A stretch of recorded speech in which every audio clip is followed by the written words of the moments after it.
Aici e intrarea în curte, aici în grădină frumosă, aici e până curte.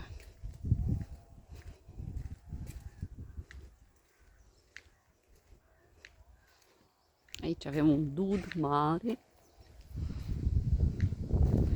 aici e soțul, Beciu, casa din spate.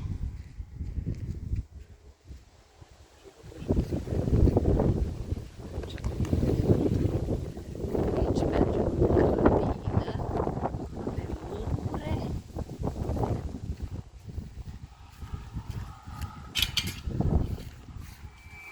Aici avem mulți aluni. Aluni. Și aici e grădina. Aici am roșii, fasole, dolecei. Acolo e la vecina. Și aici mergem și grădina mare.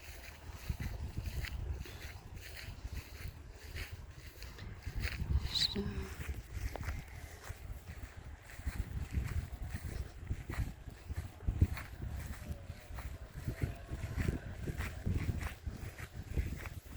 Asta e toată grădina mea. Și merge până acolo, jos.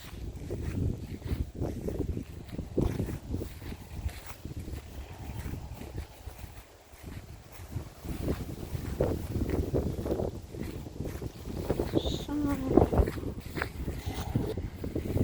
Și acolo merge până acolo jos. Și acolo așa se vede peisajul de la mine din grădină.